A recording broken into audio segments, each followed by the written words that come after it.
All right, friends, Romans, and countrymen. Joshua Kirk here for Roll with the Punches. We're doing part 2 of the session 0 for the War of the Gods campaign. And we were kind of talking before I went live, and we've got some really great ideas flowing, so I want to give everybody the chance to hear them. But first off, let's just sort of have everybody introduce themselves, and if you would like to plug anything, you can plug something. And if you want to talk a little bit about your character, then you can do so. Yeah, I realize I forgot to allow people the chance to plug their channels earlier, so my bad. I'm going to put links to all of the people's channels that were in this morning's in the description of the video. But we'll go ahead from left to right on my screen, so Adam. All right, I'm Adam Engelman. Tonight I will be plugging Guinness. We're going to get a lot of hits for that. There you go. What and Guinness? I will be playing Taroshi, who is started his life as a ranger and met a deity that he calls Mook. Because he has no other name. He has been kind of manipulating and pulling strings on the astral plane for a long time. He prefers to have his power from the shadows, so he's not the guy sitting on the throne. He's the guy behind the throne whispering in the ear of the guy that's sitting on the throne. But he knows quite a bit about everybody and where their buttons are and how to push them, and just really got Tarashi turned on to that lifestyle, and so he started walking down a different path, and yeah, that's me and my God. Very nice. So, Jeremy. Hey guys, Amendus Geek here. Just posted my second video yesterday on my Star Wars game, so that was cool. The level 12 Corbin adventure. So, and what I didn't tell you this morning about my fire agency sorcerer, about his goddess is the sort of ruler of the 4 elementals, and her name is Helen. So, and sort of in her mortal life mastered all 4 elemental ways. So, Very fun, nice. fun. So definitely go check out Jeremy's channel, Amendus Geek. Chester. I think he just left. Now that you're back in, no, well, he just reappeared on my screen. I don't know. Okay, we'll skip over you. We'll come back to Chester. Luke. Trevor's like, what? Now you just get me? Oh, great. Maybe Luke's there. I don't know. You're yep. Oh no. Yep. I'm here. I'm having some technical difficulties on my end. Oh, it's all good, man. So just go ahead and skip me. Like, I was on the morning one, so people kind of know me if they watched that. So, or Josh, you can give a little brief description on mine, because I think I might have to log out and come back in. Oh, that's all right, man. My computer. No worries. Yeah, no worries. So my name is Luke. I will be sponsoring the Greyjoys. We do not sow, and neither should you.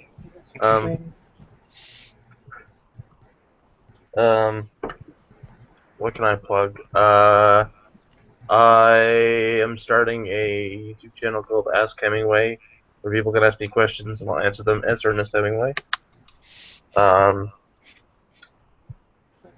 Other than that, not much else I can plug. Very cool. I go for it. Name-wise, I'm still unsure, but I'll be playing a Warforged necromancer who follows the wonderful god Omni, who is the god of artificial life. Very nice. And Will. Damn it. Hate going, well, at any time, actually. Well, my name's William. Sorry, I had to get a drink. Let's see. I haven't named my actual character yet. I do have a name for the god. That's mainly because I created him for my own world. So, the god's name is Xanthius. He's the god of Phoenix, Valor, Rebirth, and Justice. So my character's probably going to be Paladin-esque, which, from what I've heard so far, is going to be interesting with the group. Other than that, I mean, I ST 2 different World by Night games. They're posted on YouTube every Wednesday and Thursday night now. And I just got involved in a Pathfinder game with Josh over there. So, Yeah. so people will probably see me a lot more often. Damn it. Sounds so upset by that. I don't think anybody actually subscribes to my channel except the people who play my game. So That could be true. But hey, maybe now some people will come and check it out. Yeah, maybe. What the hell? Right. So basically, anybody who watched this morning's video know that really the big issue that we kind of wrestle with is how do we solve the PvP issue and not just have everyone playing effectively a team killing fucktard. So That's a great description. Best description ever. there you go. Put that in the events. Yeah, right. Not allowed. Team killing fucktards. There you go. It's a hyphenated word. Yeah. Man, I came back I watch a lot of just Red at the right versus time. Blue, so. But yeah, so basically, how do we deal with the situation of not having every single session just devolving into last man standing basically wins the session? So what we decided is that all of the players are going to basically receive a small boon from having been exposed to the power of such a great artifact and relic, and it was going to be spirited away to the astral plane, where it could be claimed by one of the gods. Now, what was propositioned earlier is we put up a poll for people to vote on the players' performances, and then players can, or the people who vote will basically determine which of those gods actually receives that artifact. The reason why, even though all the players are getting the boon, the reason why the artifacts are going to be important is that at the end of the one-shot series, starting with the player whose god possesses the most artifacts, down to the one who possesses the least, is going to get to make some decision about what their character does with their power and how it affects the world. And that can be anything from I become the new Lord Omnipotent and I take Ramek's throne, and basically all the other deities have to answer to that deity from then on. Or you can accomplish something along the... Yeah. Or you could accomplish something along the lines of, well, I want this continent to be floating in the air now. I don't know why a player would pick that, but if that's what you want to pick, that's an option. And then as you go down the list, deities with less relics will not be able to have their decisions supersede or overrule any part of the decision made by the deities with more relics. So we just had this really awesome idea proposed, which the more I'm thinking about it, I'm really loving it, by Adam, that basically when, along with the artifact, sort of an astral representation of each of the characters is spirited away to sort of a neutral arena within the astral plane, that in which case these sort of astral projections of all the characters are then able to vie over the artifact. So it still allows for some PvP for players and stuff that are interested in that, but it doesn't actually affect what benefit the players are actually going to get in game. Basically, all of those players are still going to walk away with the reward at the end of it, but it does allow for actual combat to sort of play out and for someone to claim the artifact via those kind of means, but without having to worry about sacrificing your character, getting your character killed, and having to find a new god. It's more of an honorable combat tournament-esque type situation. So I think what we're really kind of doing right now, I'm really loving that idea. It's like an I think- immortal. It's an immortal combat. Yeah, pretty much. And it would just be a free-for-all between... Like arm wrestling with swords. Yeah, there you go. So it would basically just be a free-for-all between the players involved at that point, but that way you don't have to have the animosity between the characters during the actual adventure. Because apparently there'll be plenty of that anyways.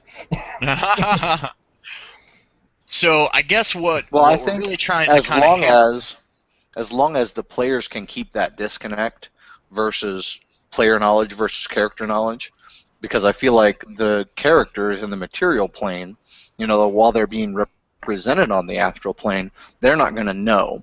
Yeah, because it's unless their god communicates with them, hey, we won this relic.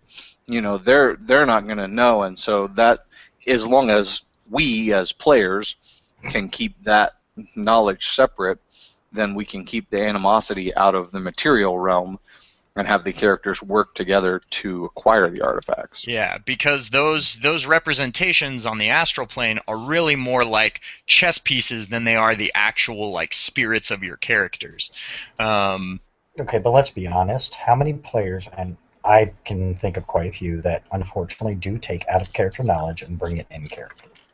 That's the catch. That's why you have to kind of, I mean, I can see where you guys are going with it, and I love the idea, but I can see where it's still going to happen. Somebody eventually is going to bring out of character knowledge in character. Right. Well, So I mean, how I do we think handle I think the situation is that it's not going to affect the actual adventure so much, because there is no benefit to one player killing another player in the actual adventure. The god is still going to have a representation that's going to be able to fight for this artifact at the end, so you're not actually eliminating the possibility of having more competition in the arena by taking it out on a player in the material world, or taking it out on a character in the material world. You're also, in fact, you hurt your chances at that point of acquiring the artifacts, right, for your to guy. even get to the fight. Mhm. Because as I sort of said this morning, I'm definitely going to have these adventures being sort of pushing your character's limits, and they're going to be set up for 5 adventurers, 5 characters. So if a character dies early, I'm not saying you won't make it through, but you're still dealing with an adventure set up for 5 players, with now 4. So I think it's a situation of, I think the disconnect is sort of easier to achieve, because effectively, at the very most, all you would really be building your character, if you're building your character to win that fight, the only benefit that you're actually getting is getting to make a choice that can't be superseded at the end of the whole one-shot series. Mm-hmm.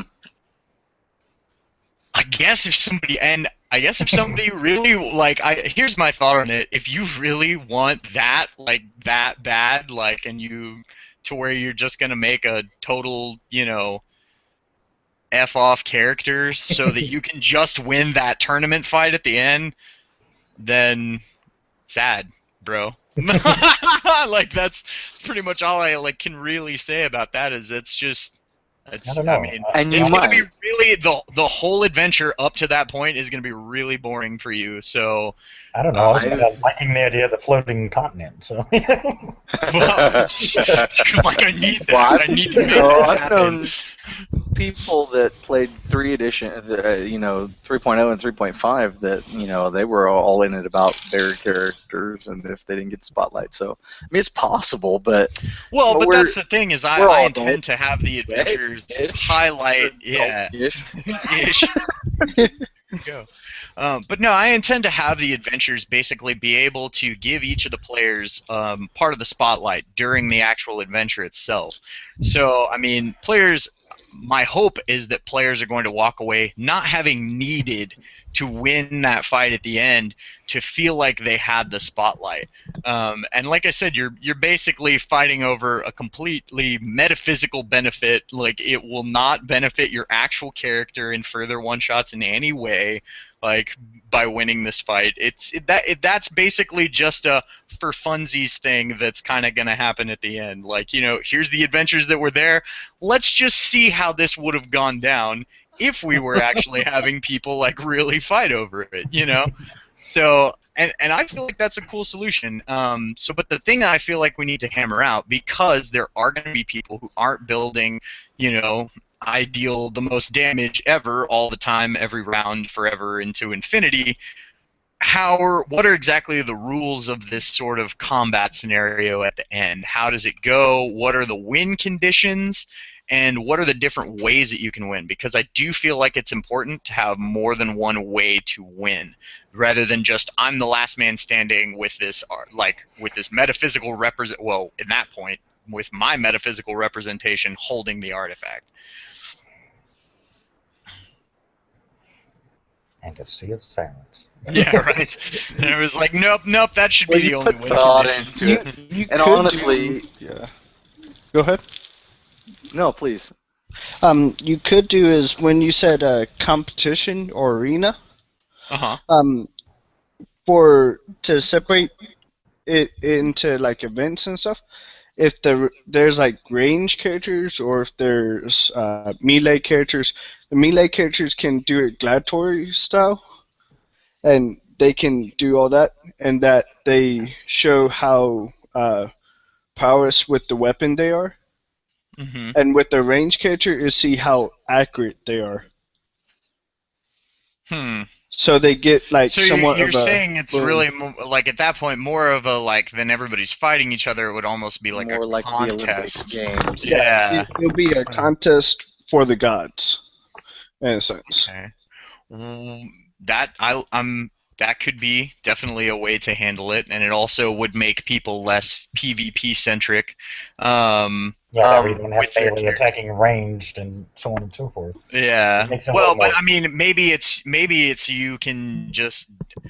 But the thing is that if you're saying it's just a demonstration of a skill, then everybody's just gonna min max like one thing. Yeah, Like, okay, so no, but with the way the math works, if you're limiting it to combat, that still is going to eliminate some characters. If you're saying it's any skill, then rogues and bards win because expertise. Like they just do. At that point, like, I have a, I have a 20 dex and I have expertise in stealth. I win. Like, But it's like I sort of figure that it's like you're wanting to show that your herald is the best. Here's what I'm thinking. I'm thinking that it should be a fight, but there should be multiple win conditions. Is kind of what I'm thinking along the lines of, and I think that also the actual fighting arena should be somewhat randomized. And what I mean by that is that like the actual terrain that you're fighting in this arena is going to be different. Like each time, it's not just going to be open sand pit, like everybody facing each other across a big open area. It's more because it is like a thing in the astral plane, and it's not really just an actual fighting arena. It's basically whatever the gods can sort of shape it into.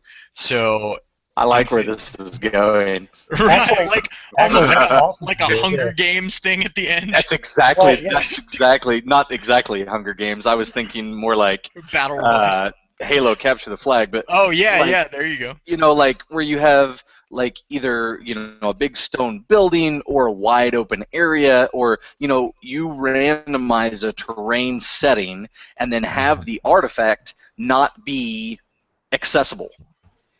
Have it be then a race to the artifact that you can that is open for combat. So let's say the players start on the 5 points of a star, and in one situation the relic is on top of a tall pole in the middle, and you have to either get it outside of this 150-foot radius circle, and that's all there is. It's just wide open, and then the next time it's down like 3 levels underground in a tight maze or something. Have it be that you have to get, keep, and leave this arena with the artifact. I got you. Yeah, no. So that way, your rangers, your archers, your speedy folks could try, get there, grab it, go. Yeah. And have that opportunity to make it. And you would be able to do that, Josh, based on just what you have with your players. Right. Because the first scenario that I put out with the on top of a pole, the Birdman wins that. Yeah, exactly. Like, you say that he gets to the top of the pole, but then he's got a whole round of everyone shooting at him before and it takes one person. You have it at level 10. At level 10, maybe you could get him down in one. But here's the thing: is you have let's say one person who's a fighter in that same thing who has the trip attack maneuver, and he's grounded. There you go. I'm just saying, there is kind of a way around that. But yeah, no, I would not be like, oh, it's sitting on top of a flagpole when the Birdman's in there. That's just too easy of a win condition.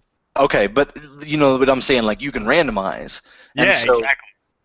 You might have it sitting on top of a pile of skulls, and then the fighter can just run up there. The paladin will run up there, grab a hold of it, and be like, "Come at me, bro." Go ahead, do it if you think you can. You're not getting this. I got you. So I cast Blight on the paladin. Same every time. I got you. I like that idea a lot, actually. How is everybody else feeling about that idea? I definitely agree with the randomized encounter, the battlefield, so to speak. Yeah. Because I think that way, like you said, it's not just open sandpit. Obviously, any of the fighters or anybody who specializes in the fighting is going to have a bit more of an advantage, because then it's just, oh, I'm going to run up and kill you in one shot, and okay, Yeah. I'll move on to the next. That way, it makes more of a challenge for everybody. And whatever it is, people have to deal. First they have to figure out where it is.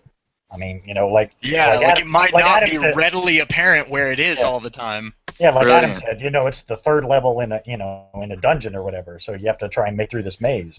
Well, if you don't know where the hell it is, you're going to be searching every nook and cranny, so it's going to take a while. Right, and you wouldn't be able to have it be too complex, because as a group of 5, especially if we're each doing our own individual actions and not trying together to get as a group, you're going to end up with that. This arena fight, as it is going to take up a good quarter of your play session. Oh yeah, I'm imagining that this arena fight is going to take at least an hour minimum. Yeah, pretty much. I would say, even if it's just combat. Yeah. But going in with that in mind, I think that would be a hell of a lot of fun. Even if my character dies, because it's not my character that's dying. It's just your representation of it's my, just the chess piece, And I could do that, and I would, personally, again, I would try and represent my god's interest. Obviously we're the champions of our gods, but in some cases, the gods are different in some subtle ways than what we are, Chester not included. Mr. God Complex himself. Wait a minute. What? Wait. I'm having technical difficulties, and I'm catching sorry. We're talking bits and pieces here, and all of a sudden, I'm getting volunteers on. In some ways, our gods are different than us, except you. Yeah. Oh, okay, yeah. Oh, that's awesome. You Monkey King. Awesome.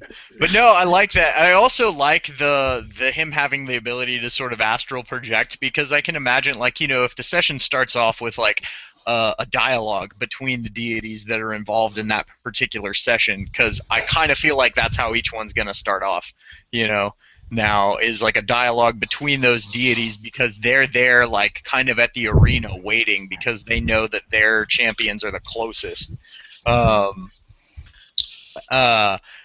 Maybe Chester, like your character, is astral projecting himself there to talk to these other deities, and that can be like such a cool intro. Is like all of a sudden you're like walking along, and like one of the other players is like grabbing you on the shoulder and shaking you, like, "Are you all right, man? You look a little out of it," like as you guys are walking along, sort of deal. So. So I don't know. I feel like that allows for some really cool things. Dude, I'm really liking this whole like arena contest thing at the end. I mean, I feel like that is a win scenario, like all the way around.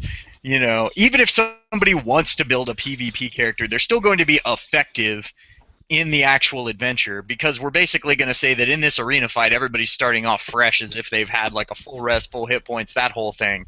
No. So you're going with like, your Are we doing this like if you're astral playing for like 1 versus 1 versus 1 versus 1, like 4 people fighting, or do you mean like 8 people in an arena fighting?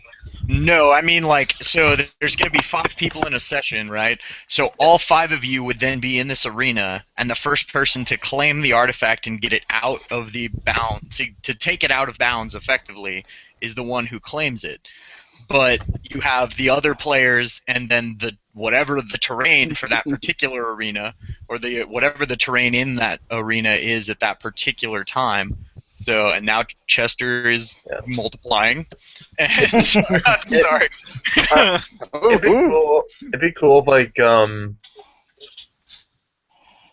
if you said like different types of terrain, and all I could think of was like it goes from like the middle of an ocean or something, and you gotta find land and be out of bounds, or like you're stuck in the middle of a forest, and like for 30 feet it's a normal terrain, and then for the rest of like 120 to 300 feet it's all difficult terrain.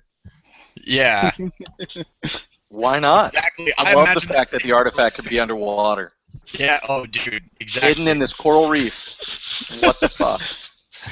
RP gold right there. Yeah. If it's under that'll definitely be the time when the Birdman's there. No, I'm just kidding. If it's under I ain't like fishing. Like, sorry.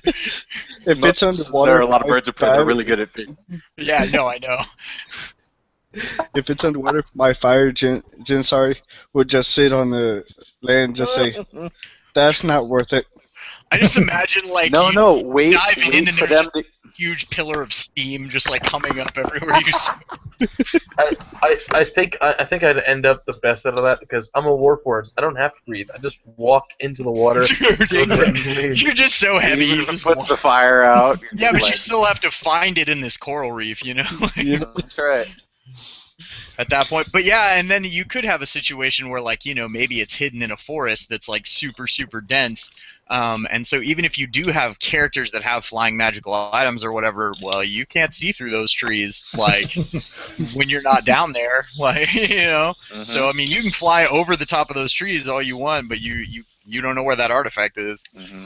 Well, and I think, in realistic sense of the word, since we have so much variety in the type and of characters that we're playing, somebody's always going to have some sort of an advantage. Yeah. Why I think that at least behind the scenes, it ought to be somewhat randomized, so that either you're rolling the die on Dice Stream and then picking from a chart or something, so that nobody can be like, "Oh, that's bullshit. He hates my character. Yeah, no. He always throws us underwater." I could see that happening too. If somebody complained and be like, "Oh, well, Josh just doesn't like my character, so he's Right, you know, but as long as they know, that this is a randomized thing, that you have these arenas that are set up, and we Right. are asking, more of you in this side of it, but Yeah, no, I mean, I don't mind doing that. Coming up, I mean, that's, because they're going to be areas of limited size. It's not like I'm drawing whole city maps, unless, hey, maybe that's one of the arenas is like some down city. But, anyways, they'll be of a limited size, so I figure I'll come up with 20. I plan to have 10 adventures, but that way there's less chance for overlap, and it also makes it just more random as a whole. So, There you and go. I'll literally I'll have because I'm creating a Obsidian portal page for this whole actual thing. So on the Obsidian portal page, I'll have the different arenas listed with their numbers, and that way, once it comes arena time, I will roll randomly in Dice Stream so everybody can see. So there isn't any. I'm not showing anybody favoritism. Like, you saw the chart. This is what I rolled. This is where you guys are, sort of deal. Uh-huh. And then that makes it, yes, and like you said, somebody's going to have an advantage, but the advantage was given completely randomly, and disadvantage the same way, sort of deal. Mm-hmm. I mean, Yeah. even with the people with the advantage in that particular terrain, again, you've got to remember, there's still going to be 4 other people vying for that exact same item. Yep. So again, it's the whole, you have to get by those 4 people. Yeah. Because, I mean, you could even go so far as to there's only one way in the arena, one way out. So, I mean, I can see where that could kind of suck, because then, like, for instance, my paladin could just stand at the exit and go, you got to get through me first. Yeah. Well, but that's the thing is, Yeah. That's the thing is, I think that I'm going to have the win condition that you just take it out of bounds. There's not going to be there will never be only one way out.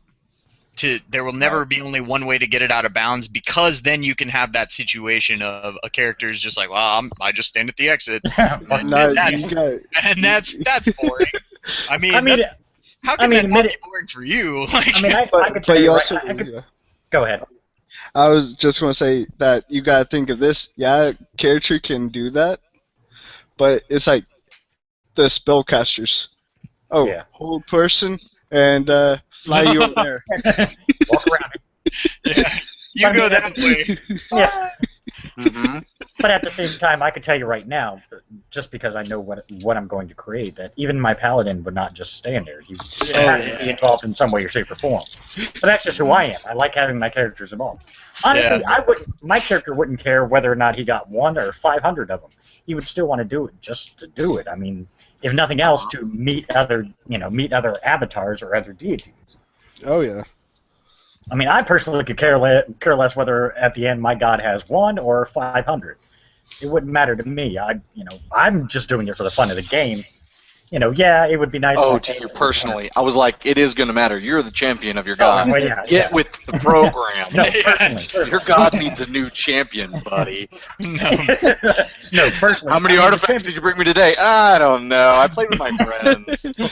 You're fired. But no, I mean, personally, I could care less. I know, I mean, I'm going to have my character motivated to at least get one item, but, I mean, I'm going to try and have them get more, but to me, it's just the whole fun of playing the game. Whether or not my character dies, whatever, I could care less. Oh, yeah. I can make another character pretty quickly, once I get used to it. Done. I like making characters too, Josh, so you're not the only one. Yeah, no. It's almost like, that's like half the reason I joined the OSG, so I could I get to play a different character every week. It's brilliant. That's the reason I joined the OSG, because I had all these characters rolled up, the concepts in my head, and then I wanted to play them. Yeah, when there aren't enough campaigns. Mm-hmm. And sometimes you don't need a campaign. Like, sometimes it's just, I really want to see what this does. Like, when I do this thing, And I don't want to flesh out a whole character and actually take them through an entire story and stuff like that. I just want to see how this thing works in game, So. Mm-hmm. And sometimes it's just fun to think of the concept of the character. Mm-hmm. Oh, I'm dying to see this Warforged Necromancer. So am I. There should be all kinds of fun with those two in the same group. Oh, dude, no joke. Hey, look, Holy Paladin and a Warforged Necromancer. There's a good comment. Necromancers aren't all bad, dude. I know, I'm not saying they are. Yeah, I'm not saying- yeah, but Haters doesn't, got hate. Actually, doesn't Oh, Omni want to extinguish all, like, Hate. natural life? Yes, we're hating on the necromancers. Yes. No, dude, I think I think his character concept and God are super. I haven't had a single player propose a God to me that I didn't think was awesome so far. So, like, this has been so cool. There was actually, you know what? I a little bit take that back. There was one that wasn't awesome, but it was funny, and I want to see the character get played out. And it's What, like Monkey well, no, I actually think that's cool, and I like that whole concept of he is like a deity who's just now mortal and stuck here in the world, and he's trying to regain that. Like, I liked that idea and that concept. I was just kidding. That actually is a cool idea. Yeah, but no, there's one who wanted to do the god of animal husbandry. Yeah. I'm not even sure what that means, but I think that's illegal in Montana. No, It's illegal in a lot of the states, god right? the god of like raising and rearing animals. Like that's his god. I think Basically, like rearing animals is also illegal in Montana. no, rearing, not rear-ending. It's a subtle difference. Yeah, Most people don't. there's a little bit of wording there, but yeah, That's just only acceptable in Texas. No. The funniest one, I think, in one of our hangouts, it was Luke that actually was joking about it. The toilet king god or something like God, that. yeah. She was like, can people make the god of anything? What if somebody makes the god of toiletries or something? I was like, I feel like no one really wants to play that out in sessions like possibly week after Oh, week. you don't want to know. I will give my divine porcelain will break you. God. This is the god of olfactory senses. Oh no. Waste. Oh dear. The god Alright. of pessimism. Hey, don't knock the pessimist, man. I've had a lot of characters that I created were pessimists. They fucking survived every goddamn campaign. I will follow my god. Maybe. That's It's like apathy. you always follow your god, but you're just like you're We're all not gonna happy die. about it. I ever. definitely You're like, want to be. I can't believe my god is sending me here. Like, this is doomed to failure. Like, you just Yep. keep going. I know we're all want to gonna worship die. the god of apathy. Apathy. Yeah, like I really want to convert these people. Maybe What do you later. want me to do today, God? Yeah. I'm He's surprised. like, yeah, that's what I was thinking. Like, I'm surprised nobody's like said like I want to make the god of artifacts. There you go. yeah, no, nobody's gone there. The closest is we have a god of knowledge, like, but that's really the closest thing. So Yeah, that would be. Well, I'm actually, now that he says that, I'm actually surprised that hasn't come up yet since you're talking about. well, but I mean, yeah, the god of antiquities, like, that would definitely be like somebody who would want these things, like, and maybe that god just wants them to have them. Like, he doesn't even want to do anything with it. He's just, no, I need it. Well, that's It's mine, the god of knowledge. I read through his thing, and he's wanting them to do research. He wants to do R&D on the artifacts. Yeah, that's true. That's true. So, I mean, and that goes to show that with an entire pantheon of gods, they kind of do whatever. Yeah, exactly. Not everybody wants bit of to this, take little that bit of that. throne. So that'll be the interesting thing. What I think will be interesting is to see if anybody takes the throne, because I almost feel like there's nobody who that's really the thing that their god wants to accomplish, which I'm totally cool with. But it just seems like most of the gods, or most of the players have proposed gods that this is the thing they want to do, and maybe they could do that through becoming like Lord Omnipotent. But that's your decision. If you do that, is you're the champion of all the gods, basically, or not the champion, you're the ruler of the gods. That's basically what you get at that point. So you don't necessarily affect the world that much. You basically just kind of get to say what the other gods can and can't do In this particular instance, it's not going to directly affect their decisions, but if that's the choice that you make, but I want to be the head god's toady well, because there has got to be some fringe benefits there. yeah, I'm well, just saying. you could effectively use your dissent. Like if your god won, he could use his decision to put someone else on the throne and have him be their advisor. You know, Oh yeah. like that could definitely be a thing that happens. And then, I mean, I need some fringe benefits in the material plane too, because head god. I mean, let's be honest. You'd want a deity with benefits.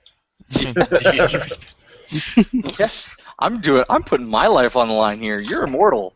What do you got to lose? That is Like true. at least warlocks, they get some fringe benefits right away. Sure, it comes with the whole life of servitude thing, but Life is effectively a little more than a glorified slave. I've seen very few warlocks actually RP that. Yeah. I tried to give the DM like lots of opportunities in the giant game last night that we were running.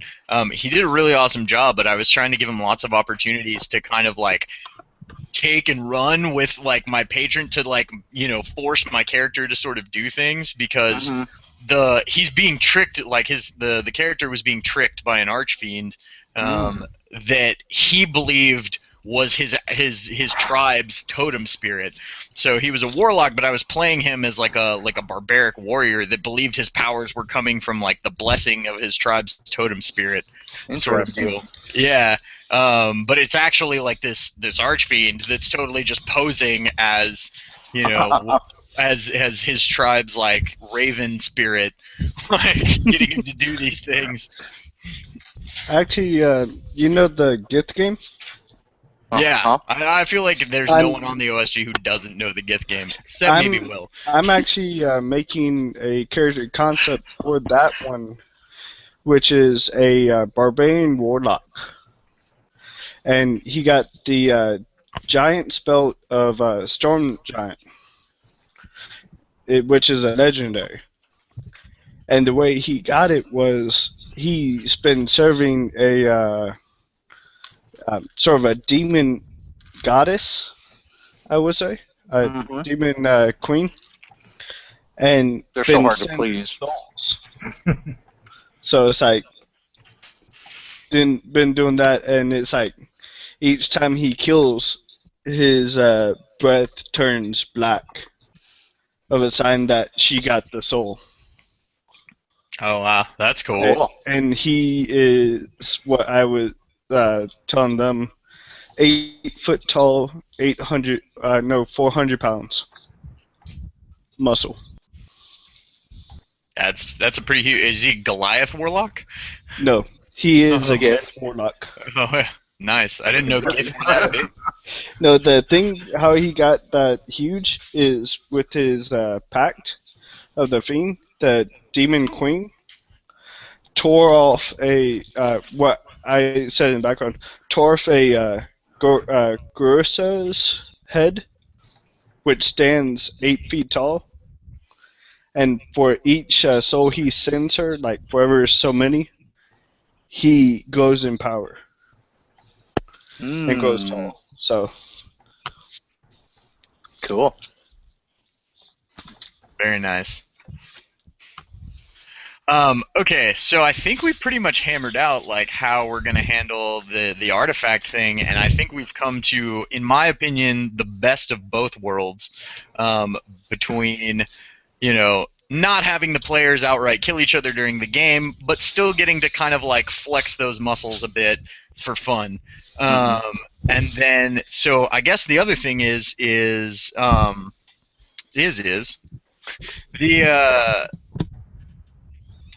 of the different things in the world. Is there anything that you guys particularly want to see in the actual world, that we're playing in, or some aspects that you want to see, sort of play out during the game? Don't answer all at once now. Sorry, I wasn't ready for that question. No, it's cool. From earlier today, the things that we had people say that they were really interested in were, making sure that there's a lot of variation between adventure to adventure, the type of adventure, the setting that it's in, that sort of thing, which I definitely wanted to do with the series as well. So I like that.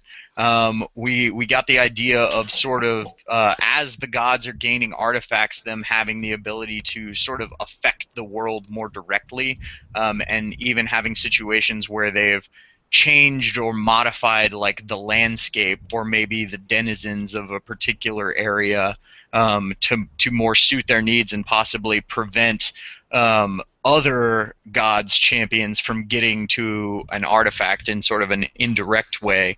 And then a sort of darker, and I feel like having the arena thing definitely helps this, having a lot of that sort of behind the scenes stuff going on and the interaction between the gods and stuff like that. And I feel like having this whole arena and allowing for there to literally be like direct communication between the gods and sort of that thing, and starting off sessions that way as like a dialogue between them definitely allows for that interplay. But as far as things that we see in the world, so far we've basically got the background for Warforged. Whether he decides to go with Omni or not, I'm totally using that as how the Warforged happen in the world. Because it's awesome. Which they're basically created through the souls of, once living beings being placed inside of these, golem-esque machine bodies. And then the other is that there is a fairly notable and nomadic Aarakocra tribe in the world.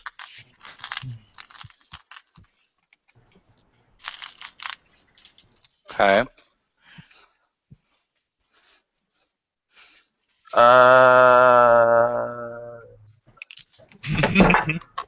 So I know, like Adam, your character is a wood elf, and you were once sort of the pride of your particular house.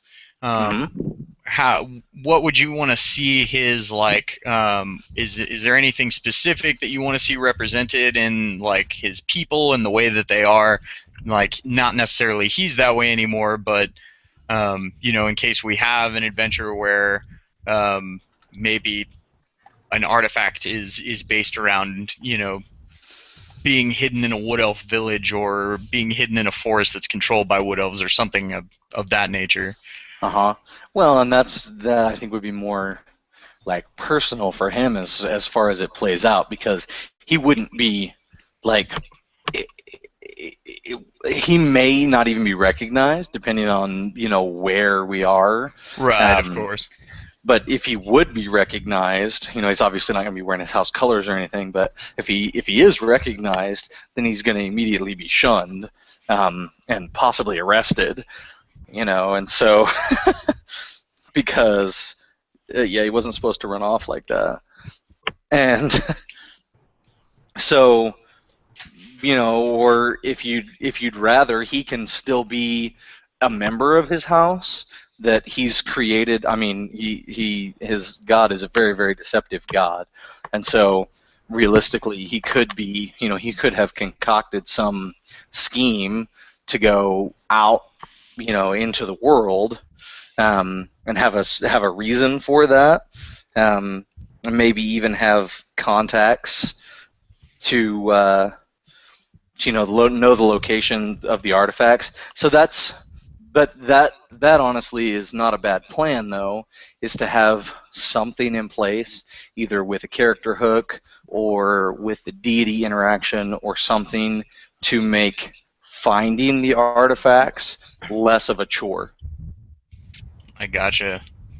Since we're going to have so much time invested in arena combat and in the actual acquisition of these things, which at our level I assume is going to be taxing. Right. So, if you have one that's like, and you could have them in different places. They don't all have to be kill all the monsters and now you have the artifact. Right, of course. There could be one that's, the crown jewel of the royal household in this, port town or whatever, and we have to, either find a way to sneak it out of the castle or kill all the guards and jump in the bay. Yeah, right. No, I feel you. No, I like that idea. So kind of, again, that plays into the, making things varied. Make sure that the acquisition of the artifact doesn't go the same way all the time. The getting the actual artifact should not be, some crazy fight against, some horrible creature that's holding it every single time at the end. Right. But, have those. Yeah. Cool. But so in my experience in the one shots that I've been in, most of them are 3 to 4 hours. That's a good comfortable time slot, I think. Right. But usually the first hour is spent with people not quite being ready, and then figuring out how much beer we're going to drink in the tavern, and then why are we here again? And you know what I mean? So at this level of play, substitute maybe the interaction with the gods for that. Yeah, exactly. And have them go through, we know where this artifact is, we've sent the champions to there, and then you guys, walk into town, or whatever. That's nice. just a suggestion again. Yeah, and basically sort of having that dialogue be the normal prologue. Yeah, that was kind of what I was thinking too. And then when the dialogue ends, or maybe that dialogue sort of transitions into us seeing the players, the champions of the different gods having already encountered one another, heading towards where this artifact is. Sort of scenario. Mm-hmm. Yeah, I like that idea. That'll free up a lot more time for the, the nitty gritty of the, puzzle solving or the combat or the, whatever. Right. And then we get on to the arena match and. Very cool. Yeah, I'm totally good with that idea. That was kind of what I had thought of, or kind of how I intended to run it. So that's good to hear that that's kind of how some people would like to see it done. Anybody else have anything as far as things they want to see in the world or things they don't want to see in the world? Gnomes. Anything like that. Gnomes, no. Gnomes, yes, or gnomes, no? No, I just don't want to see them. They can be there. They can be there. I'm very tall. I don't look down very often. So, I think it'll be kind of funny, and this is mostly a player thing, to see that if our heralds or the champions kind of know one of each other, and just little jabs here and there saying, "So you're here. Now I know it's going to be crazy." Yeah.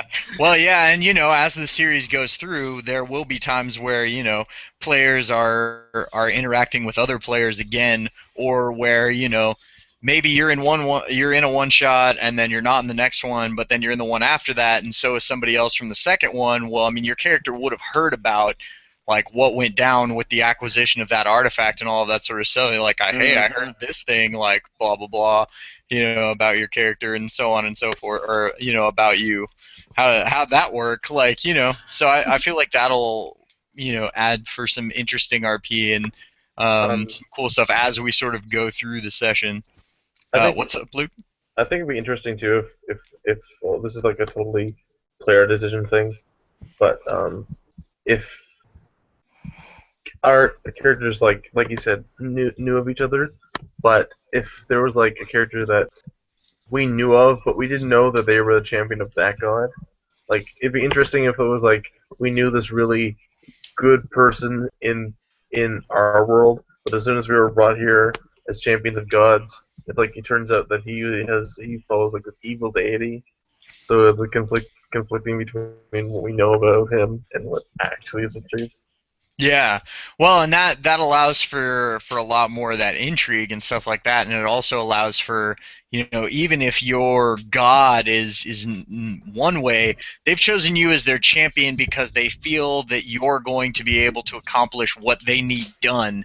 It doesn't necessarily mean that they've chosen you because you're their most devout follower. Not every god would be like, "Oh, well, obviously I must choose, my high priest to go out and find these relics for me." Some deities would be like, "You know what? I need that guy. I need that guy right there. I'm gonna figure out a way to make that happen."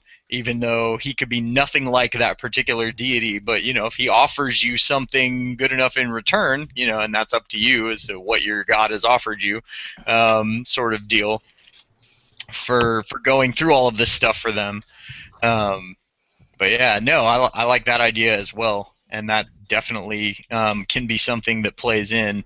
Like, and you get to it could be a situation of like you get to the arena, but the way that we're kind of doing it now, the versions of you guys in the arena are really more just pawns. They're not even really your true consciousness. But then it might be known, because from communication of the deities, like, oh, this, watch out for this person. He's actually serving this guy, like, sort of deal.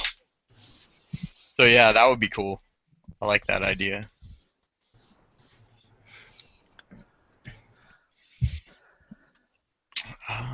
What time is it? How long have we been? Oh wow, we've only actually been on for like an hour. Yeah. That's all right. I mean, I feel like we got a lot accomplished in this hour, actually. Now that we got the whole PvP argument out of the way in the morning, like we were able to really sit down and sort of hammer it down this evening. Now we can talk about characters. Right. So yeah, I mean, does anybody have any questions about creating their character? Is there anything that Point by? Yeah, I mean, basically the way that I'm doing it is, point by 27 points or standard array, your choice. Max hit points because you guys are the heralds of gods, so I feel like you should be, at least somewhat durable. And like I said, I am going to sort of test people's limits, so I want you to be able to survive these adventures, and also sort of see what surviving. well, and I also want to see sort of what each of these levels kind of has to offer in the way of, this level of encounter versus a party and that sort of thing.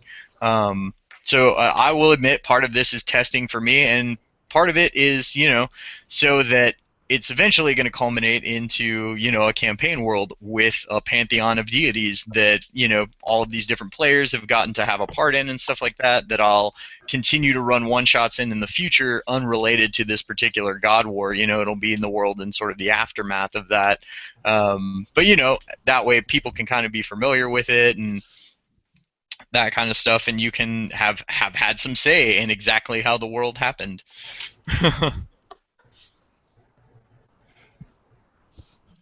I like it. Nice. But yeah, 27 point buy or standard array, level 10, max hit points. Sorry, can I say something here? Yeah. That's redundant. 27 point buy, you can buy the standard array. Right, but I mean, some people just, I mean, if you really want to take the standard array, yes, you're right, it is redundant, but some people don't correlate those two things. Not that I don't have faith in all of your intelligences, but I just feel like it's intelligence is my negative modifier. In your intelligence, not your character's intelligence. I have yet to see what I have faith in your character about.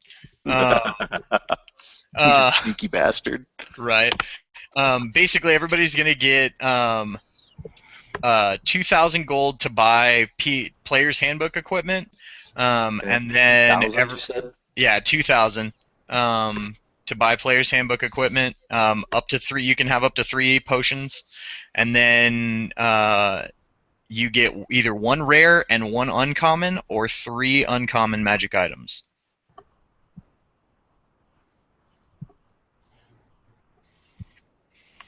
And as far as reskinning and stuff like that, like totally take carte blanche on like what you want to reskin. It's kind of like Chester was talking about his character. He wants to have the alchemy jug, but he wants it to be a gourd. That's fine, as long as it does the same thing mechanically that it does, that the actual item does. How you explain it or what your version of that thing looks like, I do not care about. Obviously, if you're picking a magic weapon that says sword, yes, it does have to be some type of sword and that sort of stuff. But yeah, as long as mechanically it works within the confines of what the item is allowed to do, then you can do it, basically. But as far as character sheets, do you want those ahead of time? I basically, the only things that I really need ahead of time is actually what your character's race and how your classes are divided up if you're multi-classing, or what your class is if you're just a single class.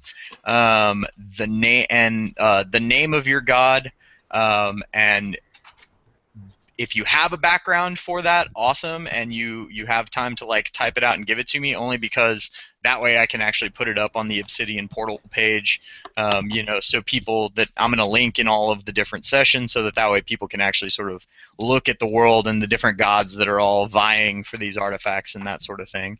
Yeah, cool. So, but yeah, I don't actually straight up need your character sheets. Basically, before each session, I'll ask some of the pertinent information, things like your armor class, hit points, what magic items you took, and passive perception, passive insight, that sort of stuff. Okay. But I actually kind of like blind GMing when it comes to one-shots, to a certain extent. Like, yeah, because I know what class you are, but I don't know what features and stuff like that you chose, and I kind of like being surprised in the moment with some of that stuff. So. Okay. Sounds good. Plus, that means that you know that I can't have specifically chosen stuff that like is, doesn't work for your character. All right. Well, does anybody else have any questions, comments, or anything like that? This was explained pretty well. So. All right. Well, I'd like to thank all of you guys. I want to give everybody a chance to go through, and if they've got something to plug again before we take this off air, you can do so. If not, then we'll take it off. Thank everybody who's watching or watches in the future. Thank you guys. But yeah, we'll just sort of go down the row again. Adam. I am Adam. I'm out of Guinness, and so I can't plug that again. But thank you guys very much. It's always a good. I love good brainstorming sessions. So yeah, this will be fun. Awesome. Jeremy. Jeremy's frozen. Okay, right. I'm. No, there he is. Yeah. I'm Amendus Geek, and go check out my channel. Got 2 videos up right now. Pretty long. First one 6 hours. Second one's 4 hours. So. Yeah, that's intense. So go check them out. All right, Luke. Yeah. Like I said earlier, Ask Hemingway YouTube is going to be bigger now that I've got more free time. But yeah. Very cool, man. And Will. Oh man, I'm not going through this again. No. I feel like I'm at an AA meeting now. No, you don't want to. You don't want to plug Will. You plug It's World by been Night 4 again. hours since my Alright, fine. last one shot. Yeah. But yeah, what the hell. I'm Will. I run 2 different World by Night games. They are on YouTube if you feel like checking them out. Oh crap, I don't remember what it's under. I think it's actually under my name. So. Awesome. Well, thank all of you guys again. Thank you everybody who watched. Stay tuned to Roll with the Punches for the actual upcoming sessions of the War with the Gods one-shot series. And everybody out there in Gameland, you have a good night. Great, thanks, man.